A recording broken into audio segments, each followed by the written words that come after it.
On this episode of the Agency X podcast, David and I spoke about product drops, how brands that we've worked with in the past, such as Kith, Undefeated, Ambox, and many others, have been successful with product drops. The three key takeaways from this podcast were that brands need to build a community, a platform, and have a story to tell.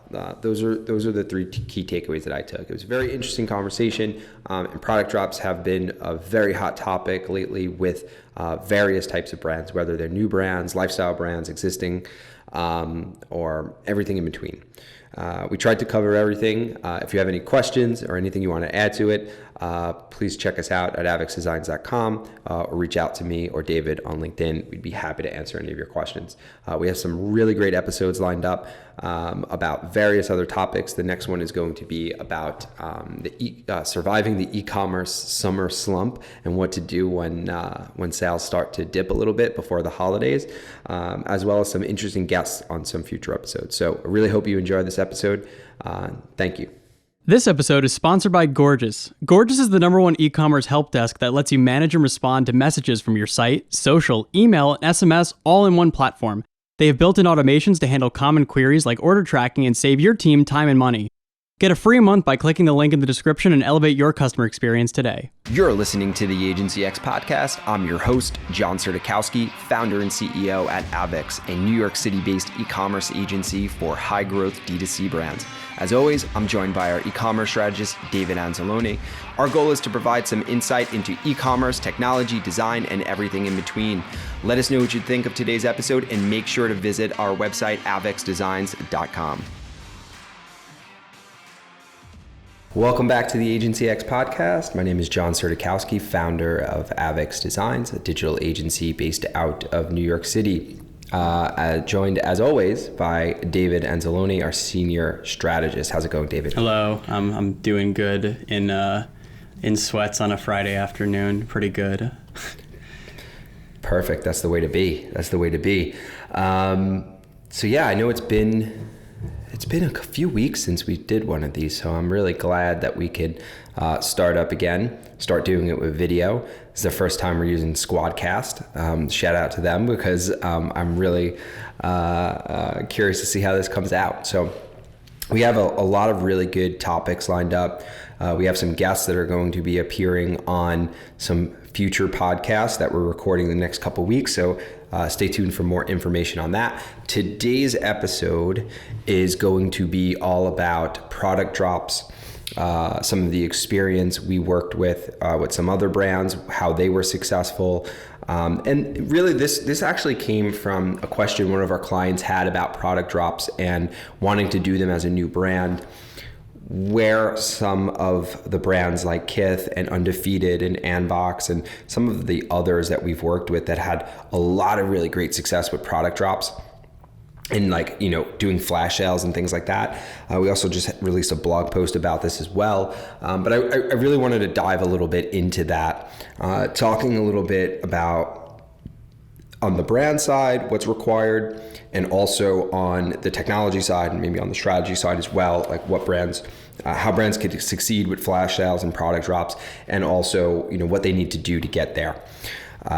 So I guess I wanted to start it off just kind of giving a little background about my opinion on product drops and some of the brands we worked with over the past year. And then I could get your feedback on that, David. How's that sound? Sure. And yeah, maybe start with, what a drop model is for like an e-com brand. Good topic to start with. So what is a product drop? So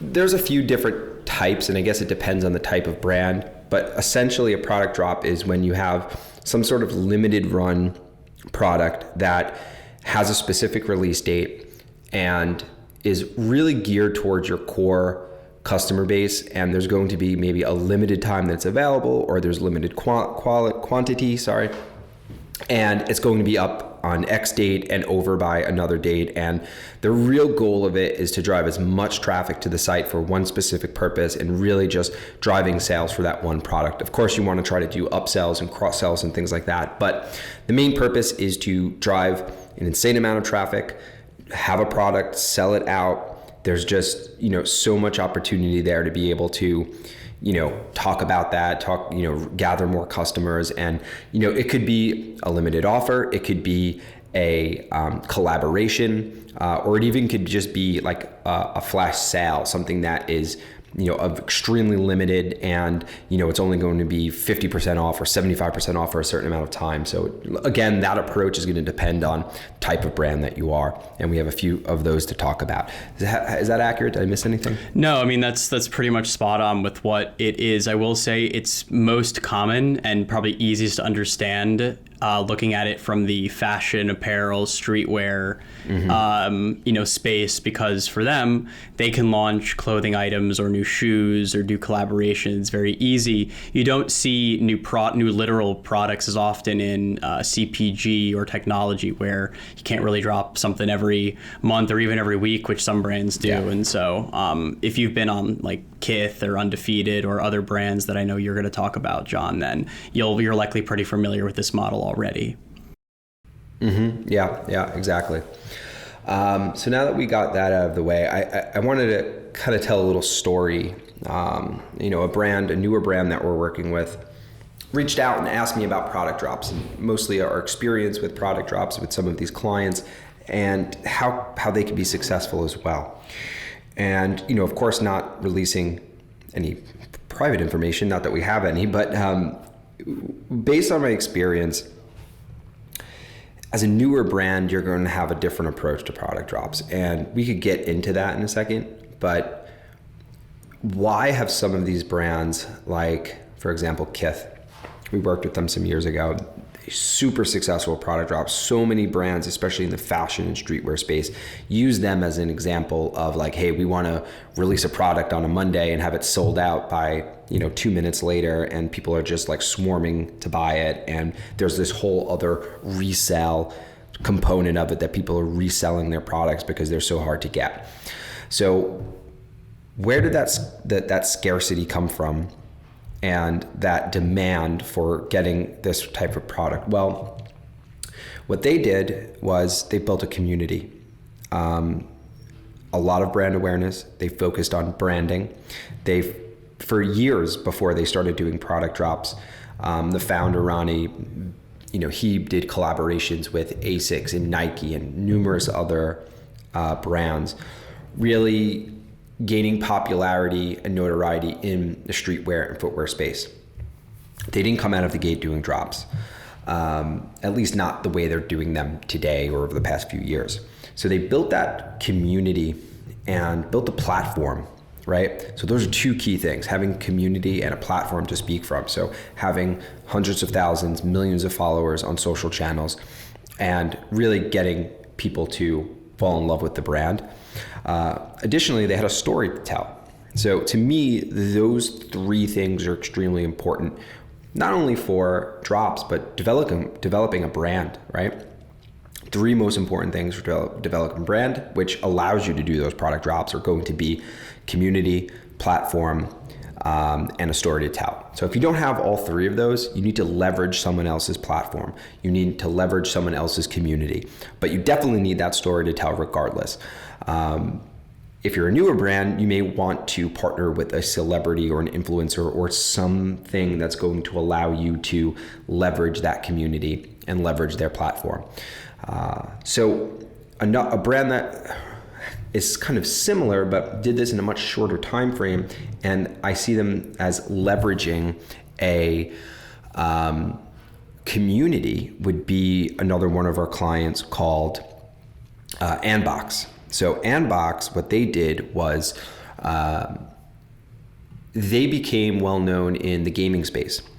Now they took that community that already existed and they built a following around their teams, and then released products like clothing around that and have specific drops. They partnered with influencers and they leveraged their platforms and their community and told their story on those channels, and they're able to have these specific product drops. So there's different types and different approaches for brands, but again, like the three key things that they're going to need is a platform, community, and a story to tell. Without those things, you're limited, and you have to spend time growing them. So like out of the gate for new brands, it's best to focus on telling your story, focus on building your community, focus on brand and messaging, so that you could grow into doing product drops. That said, I do think that there's ways for newer brands to have product drops that sell out immediately. They could be doing a lot of PR. They can run specific types of ads for a unique product. Like if you're the first to market and you're hyping up this product and you're creating this scarcity, and you're creating like a demand for this product, there could be some quick product drops that you're doing that could really sell out. But you have to be prepared for them, and you also have to plan for it. Like, it has to be very intentional. You can't just say, hey, I'm dropping a new brand, and then like, oh, by the way, we're going to do product drops. Don't think that's going to work out the way it does for some of these larger brands.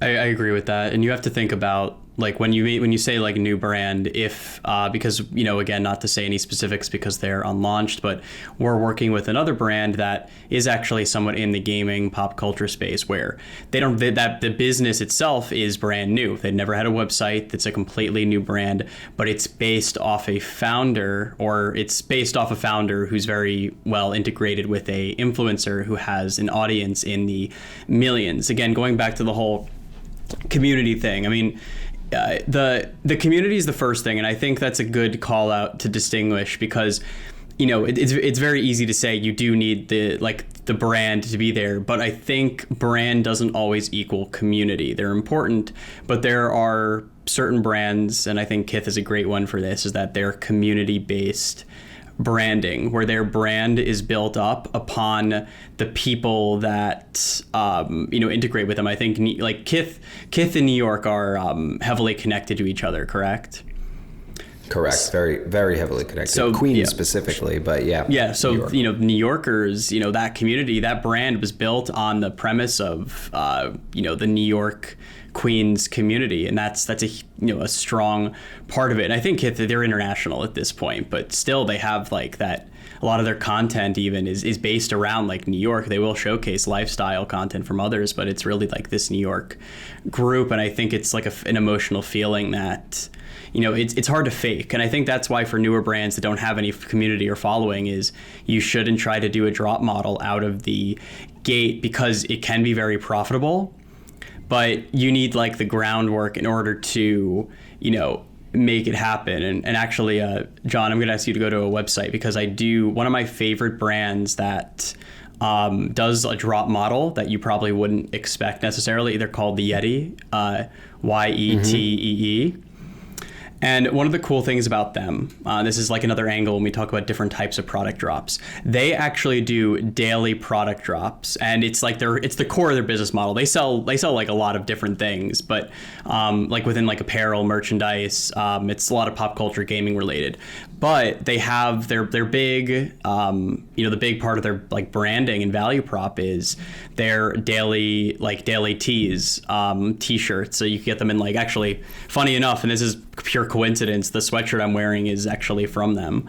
But the incentivizing thing is, they have one day to get something. After that happens, you can't get those products again. So it's not even based off of like a limited quantity. It's based off of limited time, where because they own them, they own the production of shirts. It's not like drop shipping. So because they own that production, they can make these products quicker and cheaper. So they leverage that to pivot from just a t-shirt seller to working with a community of artists who, and you can submit your art too for this, which I love, is that, every day there is a new design from a new artist, and that's a huge part of the community. They've built up essentially they've used their model to actually build a community, which I've personally never seen before, because all of their designs are based off of user submissions, and they will get like a cut of, like they will get a cut of sales, and they'll give some perks.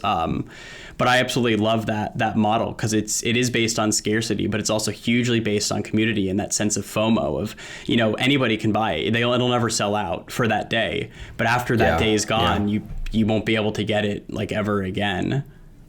That's really interesting. That's a really interesting model. And I do think that, one, that's a unique model, and, they absolutely had to spend some time building a community, but they did seem to leverage an existing community that they're now kind of maybe just building upon. So as I said in the beginning, there's definitely different approaches depending on the brand.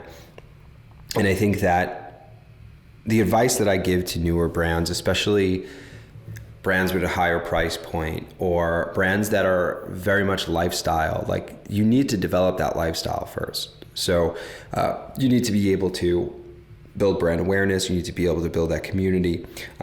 And these brands like Undefeated and Kith and Ambox and a lot of the others that we've worked with, that's just what they're doing. They're spending years doing that. And this goes with anything. Most people that see the success, they see it after years of a foundation being built. So you see these brands that come out and they're just smashing sales, where they have these limited edition drops that that sell out in minutes. They don't see the work that went in before that, even before the brand might have even been started in some cases.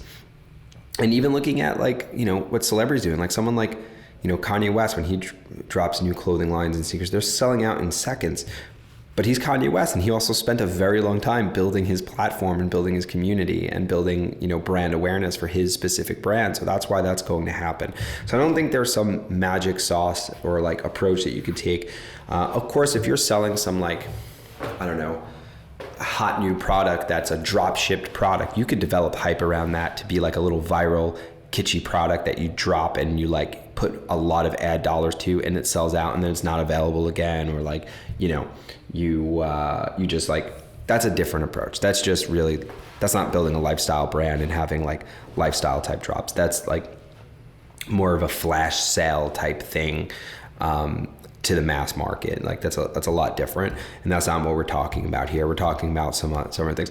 I do think that newer brands, as I mentioned before, about leveraging an influencer or a celebrity. We're working with a brand right now who is creating a product around pretty much an A-list celebrity or a pop singer.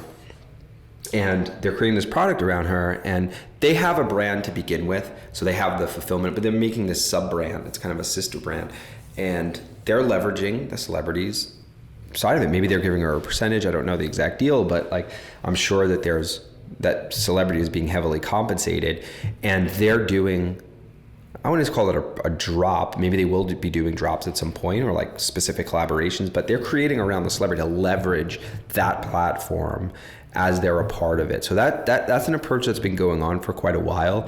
And I do think influencers work, and I do think younger brands, if they really want to come out strong, rather than spending tons and tons on marketing, looking towards influencers, using platforms like Grin. That's a little bit more expensive, so you may have to grow into that. But looking at these different platforms and either using micro influencers or one big influencer that could really give you a lot of PR at that product drop, and you can come out of the gate swinging like that, but you do have to have the funding. It's not going to happen for smaller brands who are just getting started, who are thinking long-term building lifestyle brands. That's product drops should be kind of second to building your brand and launching your store and starting to grow your company. Yeah, for sure. And I think for brands starting out on the smaller scale, trying to build that community regional, people globally, that's assuming you're a brand in the US, which is my basis for this. You may not have nationwide interest in your particular product, even as a drop model. And again, I'm against the idea of starting with a drop model. I think you have to you have to build relationships with your customers and your products in order to have any success, actually pushing a drop. But, starting small with that by doing it regionally, it could be based on your state, depending on where you're from. Let's use California, for instance. There's a lot of, I'm not from there and I've been there once, so I don't know the specifics, but there are some things, there are some like either sayings or there's some symbolism where it has a lot of meaning to just that, region. And if you make a piece of, let's say, clothing that's heavily around that message, the best example I can give off the top of my head is like the I Love New York shirt, but not something like that. Something that's very region specific, but is not that. I think you get what I'm trying to say, right? Yeah, I hear you. And I hear you. Yeah, you could definitely creating something that is a lot more targeted. Yeah, targeted and you have this targeted community or location. And then eventually it branches out, because you could have, it could be based off a saying. I don't know what they say there in California, but if they have like a saying, I don't know.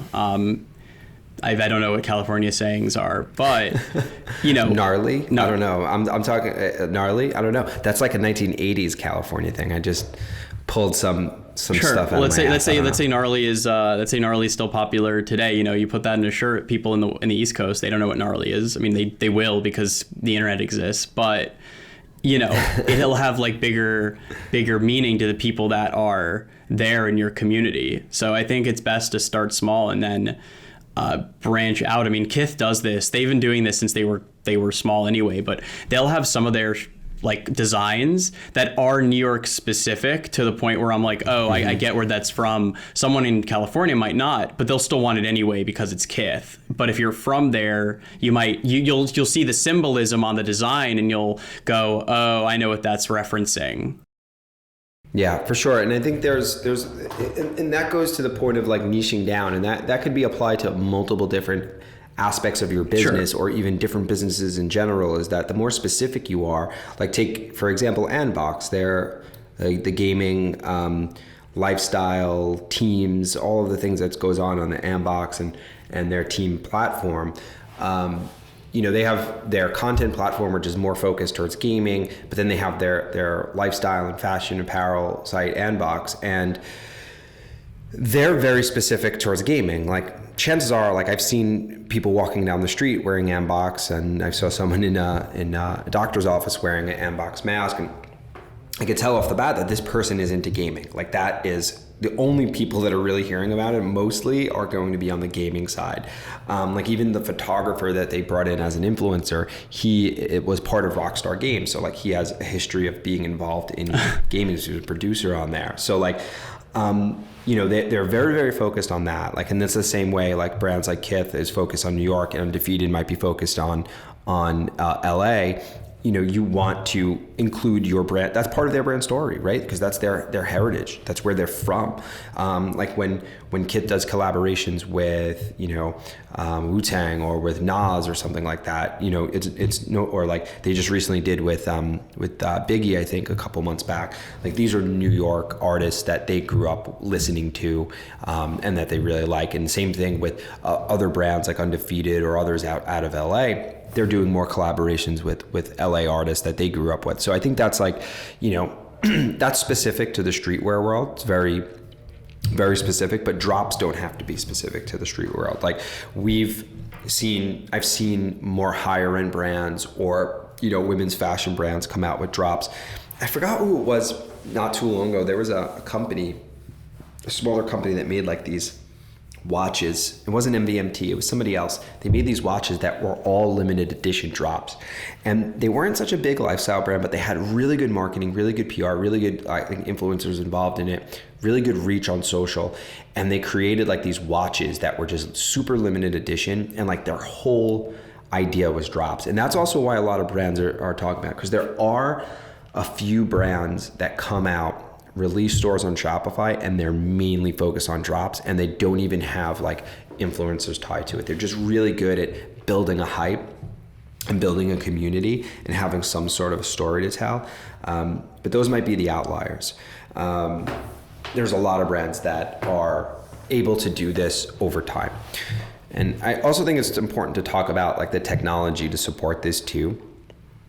Specifically on Shopify Plus, there's things like Launchpad that we've seen some really good results with, especially if you're running flash sales. Being able to push content and products up and sales up, and then like have them come down at a specific time.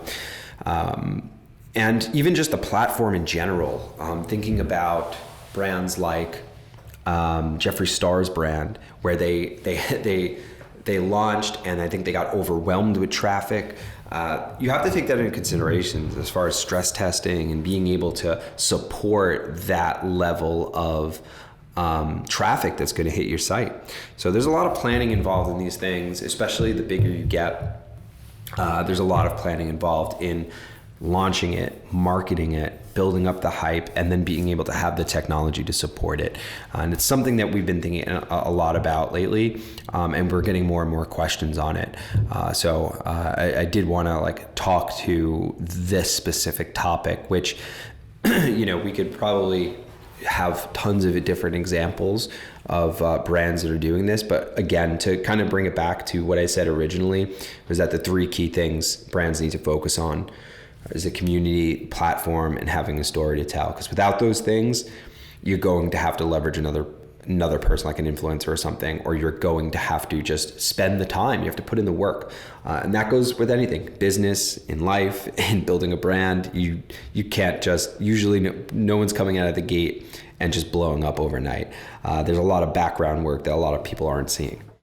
Yeah, for on the tech side, because this has probably been where I think when we've come into this on the actual agency side, where we've advised on a lot, is from the technology standpoint, the two biggest things that stand out are quantity limits. Usually by default, Shopify doesn't let you have quantity limits on specific items, but using think like order limits. There's a few apps for it, but if you want to make sure that people don't bulk purchase drops for reselling, and that's a reselling market can be a double-edged sword for brands, because inherently the existence of an exchange market, something like StockX, if your products are heavy hitters on StockX, that's really good for your branding, and it also helps build hype, anticipation. It shows value. If people are willing to buy and then sell your products for a profit, it means that they have a lot of value to, the brand itself has a lot of value in the products, but there's a lot of negative connotations with resellers, because there's examples. I've been victim to this, trying to get certain like limited release products where you'll have a guy buy like 100 of something or use bots. And so like item quantities, I'd say that's a big one. The thing I just said before, which is like bot and fraud protection, that's another huge thing, because a lot of people will use these bots, and at this point there are services that you can get for this. You don't even have to develop them yourself anymore, but there are these like bots that'll mass purchase and check out large quantities of products, and they do it in a way where they're considered separate sessions. So normally a lot of these tools, at least a lot of the basic or out of the box fraud or bot tools, will try to flag and stop high quantity single session purchases. But these bots have gotten so advanced that they'll operate as individual sessions and users buying it separately. And they'll even ship to like different addresses or like different PO boxes. There is a lot of communities that exist for the sole purpose of buying and reselling that are massive. And that's not good, because then tons of people who want your product can't actually get it. And then, even though it's not your fault, a lot of times people will blame the brand for not doing enough to prevent those things from happening, which there is some level of valid criticism for that. I mean, in the beginning, like the first time it happens, sure, you'd have no idea. I mean, a lot of brands, a lot of them explode bigger than they're really ready to. And that ends up happening. But if you've been going on for a while and this is a constant problem and you're doing nothing to solve it, then I think it does take some sort of the blame for it. But John, curious to hear your thoughts on anything about like fraud protection or bots. Yeah, glad you brought that up. And a couple things there. One is that that has been a huge problem for a handful, especially in the streetwear world, that we've seen from Kith to Undefeated to Packer Shoes and a bunch of others. Fraud bots are a huge problem. And I think Shopify is putting things in place to help, or they have put things in place to help with that. And it's getting better. And I think it's only going to get better. But as the technology gets better, the bots are going to get better. Yeah. So, it's like kind of keeping up with it. It escalates. Another thing is, yes, it's going to escalate. So it's going to be a game that they have to go back and forth with. But I do think that one company that we just recently started partnering with, and we made a recommendation for it for one of our most recent clients, is Signify D. Really love their product. I think it's great for fraud. I have to, when it comes down to the specifics, you'd have to look it up on their website, but I'm almost certain like they take a percentage of sales, but it's a small percentage. But if something does slip through fraud, because they're able to detect it, they reimburse the merchant. So it's basically like insurance to make sure that you're not getting, especially for high ticket items, that you're not accountable for those. So I think that really does protect the merchant, and is something that all brands should kind of look into, especially as they start to scale and grow. Maybe it doesn't make sense for some smaller products. It definitely makes sense for the more expensive products to have Signify D. And that's something that we've been looking into a lot more lately. Yeah, and to bring one last example, because you're probably gonna enjoy this. So, funny enough, another company that is also a huge drop model is that Obsidian Slime company that I've talked to you about, even ones that you may still have at your office. For all I know, I think I just left them there.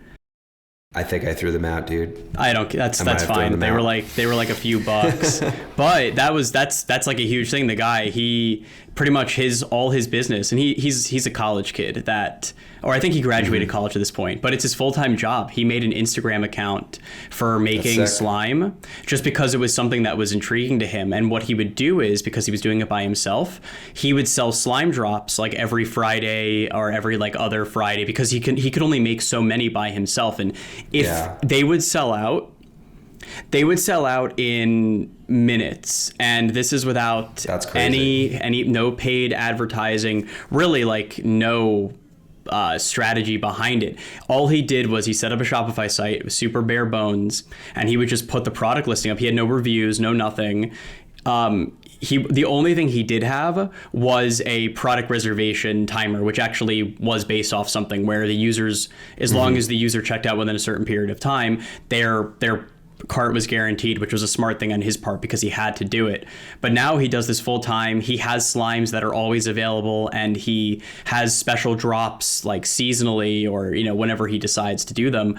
And that's really incredible, because again, we normally see this for clothing. Clothing's probably the easiest example to think about this in, but from his perspective, from slime, which is really just a novelty product. It's not functional. It's just purely emotional.